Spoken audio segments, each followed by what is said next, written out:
Back. Richard Nelson here, and you're tuned in to the Commonwealth Matters. And today's edition is going to be a reflection on some really difficult news that we got last week of the passing of Charlie Kirk.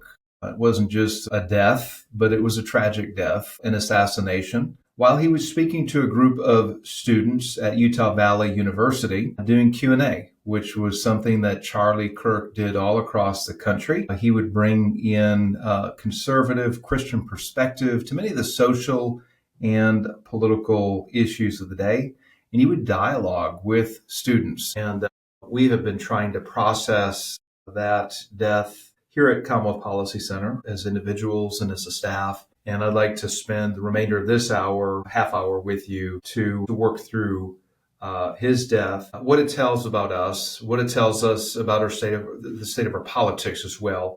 Later in the program, we will have one of CPC's interns, Ryan DeWitte, who's a student at Boyce College. He will be joining us as well and sharing some perspective also. When I was working out of my home office on Wednesday, I got a text message from a close friend, a younger guy who's an attorney, and he simply said, "I am in shock." And I texted back and wanted to know what was going on. Did not hear from him right away. And so I got on the news sites, and I found immediately that Charlie Kirk was shot. If you've not seen the video, it is a graphic video showing him sitting on a stool, engaging with somebody from the audience, responding to a question. And then you see in the frame where he slumps over and then falls down. And it was very, very graphic. Shock, grief, sadness permeated many across the nation, especially the younger generation who really were impacted greatly by Charlie Kirk. Charlie was only 31 years old. And he started a group called Turning Point USA when he was only 18. And the goal of his organization was to engage the public arena from a Christian perspective and to speak to politics and social issues from that biblical worldview. And one of his distinctives was that he engaged these very difficult issues with grace. I've seen a number of interviews that he's done while on campus, engaging people, especially those struggling with gender dysphoria, those who identified as homosexual, those who did not think like Charlie. And he truly wanted to get to know people and how they came about to their positions, and he challenged them. And there was pushback in many of these interviews, but there was never belittling, there's never condemnation or ridicule, at least not that I've seen. Now, maybe that's happened, maybe I've not seen that, but I don't think that's who he was as a person. I don't think that was reflective, even though I see a lot of response to this. We're going to get into that in just a moment. The response particularly from the political left, because not only are many young conservatives grieving and older conservatives. I was in shock when I heard that news because, quite frankly, the work that I do at Commonwealth Policy Center is in the same lane that Charlie Kirk is in, except we're at the state level. I don't have the notoriety that he does, don't have as big of a platform that he does. But I address the same issues. I engage opponents on the political left, debating and dialoguing the definition of marriage and gender and who defines these things. And I got a call from my family, a couple family members that day, by the way, checking in on me because they know that I do this work. Are you okay? How are you doing? And yes, it is jarring when you have a visible political figure like Charlie Kirk, who is assassinated for simply holding the views that he held. I had a chance to get on social media later that day. This was later afternoon, Wednesday, to review some of what was being said out there. Actually was on the air with a TV station. A TV station asked if I would do an interview with them. I had a chance to review some of what was being said. And quite frankly, I was shocked at some of the responses, many of the responses by those who were celebrating his death. There was a young woman on TikTok who was dancing to the news. Another video showed a college-age kid with a megaphone leading a chant. We got Charlie in the neck, neck, neck. And then those in the audience were responding by saying neck, neck, neck. I don't understand that. I don't know if I've ever seen that. And actually, in all transparency,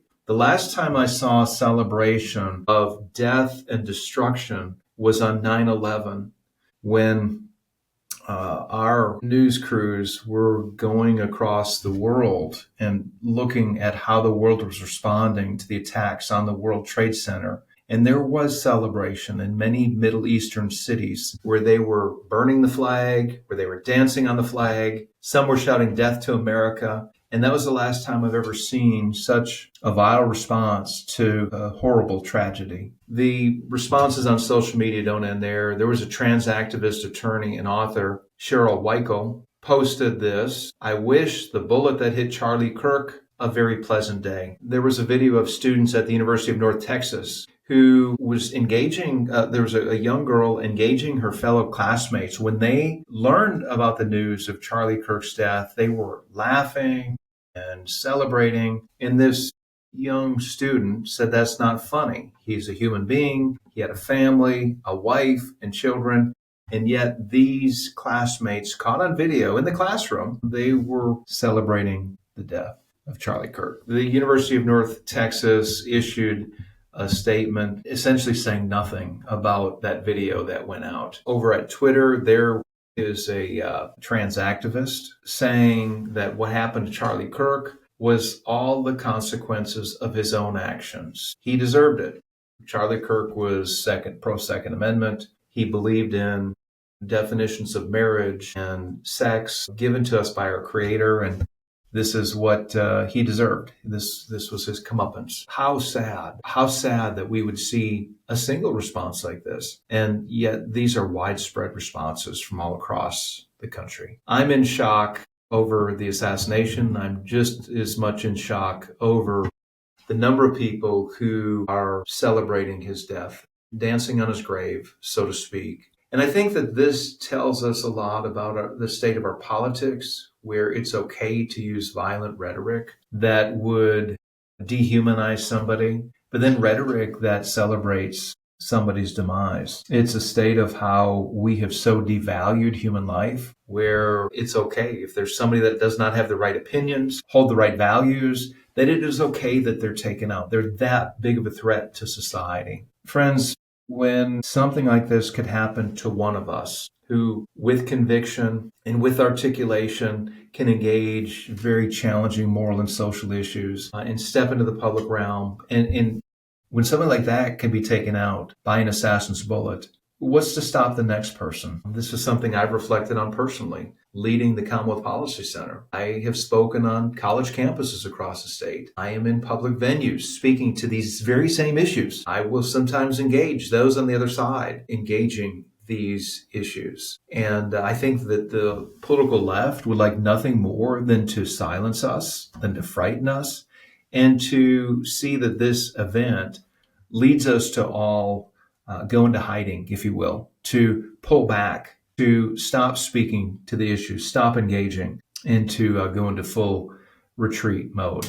I'll say this, and we're going to go to a break in just a moment. That's not going to happen at Commonwealth Policy Center. God has called me and the staff here at CPC to this work. In fact, as I'm recording this, we're preparing for a big public event, actually two big public events within just a matter of days. I've had people call us and say, Richard, actually text us and say, are you going to have security at the event? I've got people asking me, and my response is, at least at one of the events we will. We will see about the others. But the bottom line is that we will not retreat. We will continue to press on, hold our events. We will continue to speak and engage on these very, very important issues of the day. With that said, we're going to take a break, and we'll be back in just a moment. Hi, Richard Nelson here with the Commonwealth Policy Center. Have you found yourself frustrated and angry about the direction of the country? Maybe you're watching Fox News and you see what's happening in Congress or in other parts of the country. Let me encourage you to turn your frustration and energy into a positive direction. Have you considered running for local office? And listen to me for a minute. You can have a greater impact on local elections and on policy decisions if you serve in local government. School board, for example, they set curriculum decisions and tax policy. How about city council or fiscal court? These are very important elected offices where you can have a positive impact on. Consider running for local office. CPC is bringing candidate training events all across the state, and we'd love for you to join. If you've ever felt called to run or interested in running, come on and join us. You can find out more information at the Commonwealth Policy website at commonwealthpolicycenter.org. Go ahead and check it out, and we hope to see you in the fall.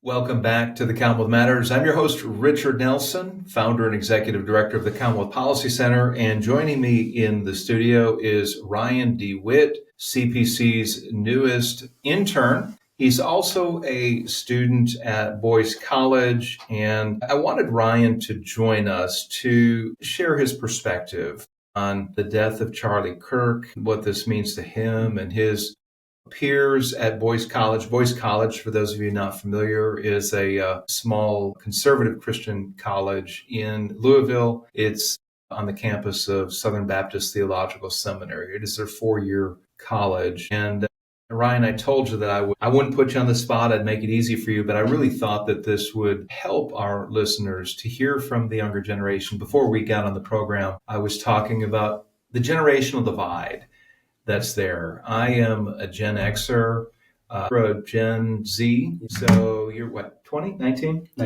19. And I appreciate, again, your courage to come on to this program with such short notice. But there are generational differences. And your generation of conservatives was greatly influenced by Charlie Kirk. My generation did not have a Charlie Kirk.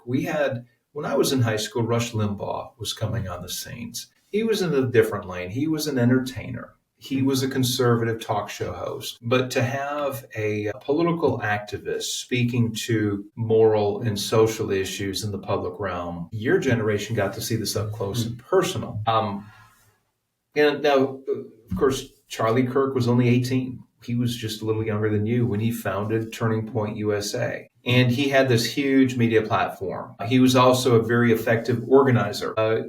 His influence, he was smart, articulate. He knew American history, he understood our political system, and he helped, I think, address a lot of the questions of the day that your generation is just trying to figure out. And shame on my generation, by the way, Gen X, shame on the boomers, shame on those who've gone before you for leaving a culture that is in such confusion where we don't understand and cannot agree on what is marriage, what is male, what is female, what are appropriate moral boundaries in the public square. You've all got the extra burdens. It's hard to be a young person growing up, but you've got these other extra burdens where there's no up or down. Your feet, if you will, are planted firmly in the air, right? There's no solid footing there. And so a Charlie Kirk comes along and he would address these issues, hot button, difficult issues, go to college campuses and help young people think through these issues. Is that a fair assessment? I think that's an incredibly fair assessment for Gen Z commentators in the modern age. Many hide behind it, speaking to a camera, hide behind anonymity in some cases. Charlie Kirk was one of the only people willing to go in person to college campuses to speak to those who he knew disagreed with him. For those of my age, of my political persuasion, if you didn't listen to Charlie Kirk or watch his material, you watched someone parallel to him. And so Gen Z, especially Gen Z men, have been hit incredibly hard by this news that someone who they have watched, I'd say dozens, if not hundreds of hours of material from, saw him killed brutally in a stage just like the one they've always seen him on. That's had a profound impact on a lot of people that I know will stay with them for a long time. I agree. I've heard this political targeting, this assassination, likened to JFK. Now, JFK, of course, was the president of many boomers, baby boomers, who were in high school or middle school. And of course, they remember that 1960 presidential race. And it was Camelot. JFK was young. He represented a different generation and had these ideals. It was very idealistic. And he resonated with the younger generation. And when the news of his assassination came through, every single boomer remembered where they were. That really had an impact on their lives. You can talk to any boomer today and they could tell you where they were, how they heard the news, where they were, how they felt. And I think with your generation, Gen Z, especially males, there's a similar impact that Charlie Kirk's death has. One of his unique distinctives, and by the way, I need to say this, that don't believe what you read in a description of somebody. Read several different angles, because if you were to read a description of Charlie Kirk, especially from those on the political left, you hear terms like divisive, polarizing, hateful, demeaning, a number of these things. If you read an assessment from those on the right, you're going to hear something different. And actually, I would encourage you to do this. Look at some of the videos. Look at his content. Go to his website. It's still there, by the way. As we record this program, I just learned that his team at Turning Point USA still went on with his program, with his podcast. His seat was empty. And the reason why they did that was because they believe that Charlie would have wanted the program to go on. And Ryan, we're going to talk about that in just a few minutes, of how do we process through this? What are the next steps? Where do we go from here? One of his distinctives was he believed in the reality of God, not just any God, but the God of the Bible, who spoke the world into existence. He believed in the literal Genesis account, where he created mankind in his image, male and female. I mean, they're defined by God. It's not assigned at birth like your generation is told today. By the way, I was at the doctor's earlier today and filling out the forms. I did it online beforehand, but it asked for gender, and they had this. And I almost objected. I let it go, but it said male assigned at birth, female assigned at birth, or other.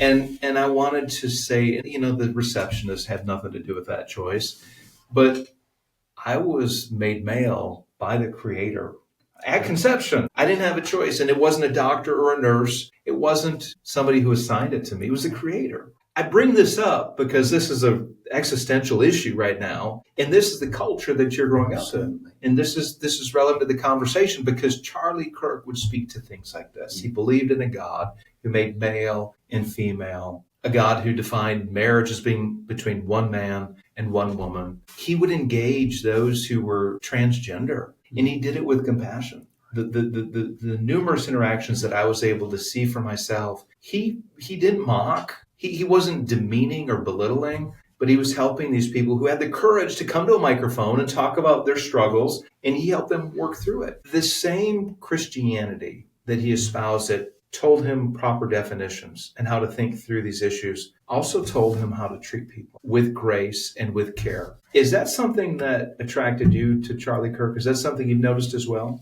I think, yes, that's something I've absolutely noticed for some of his videos, that there's a tendency for, especially a lot of people in the online space, and I would say especially in the right-wing space, to try to provoke a reaction out of people, for clicks and replies.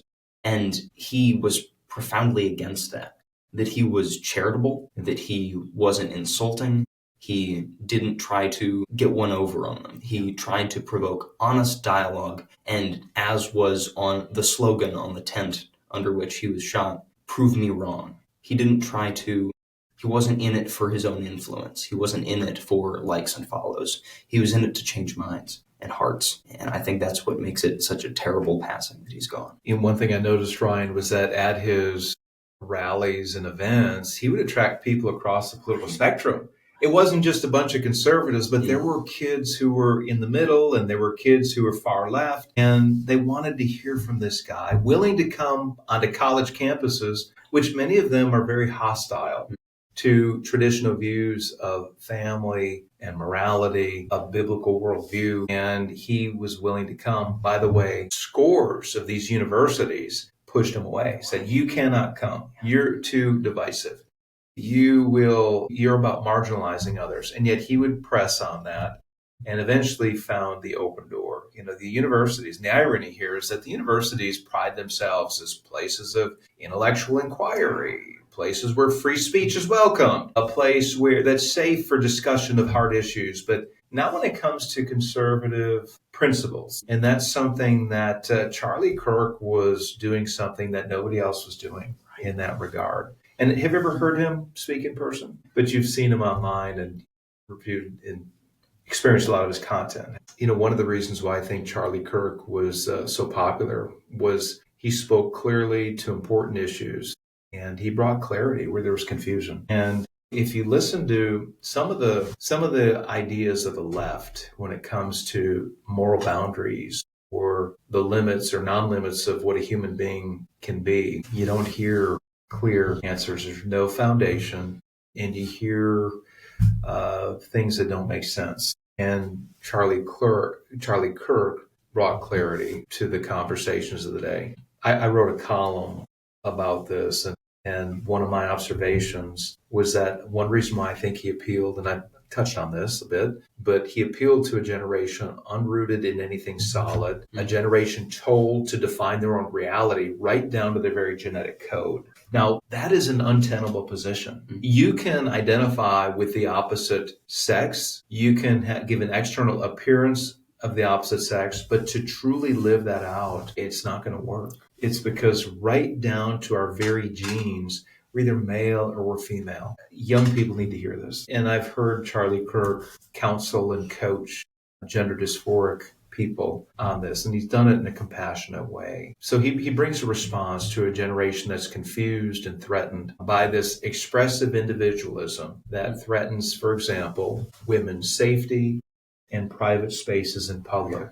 And that's something where, as a teenager, I couldn't imagine this for a young woman who could potentially have a biological male come into her dressing room or locker room or join their sports team. I couldn't imagine how traumatic it is. It's hard enough to be a young person, isn't it? Right.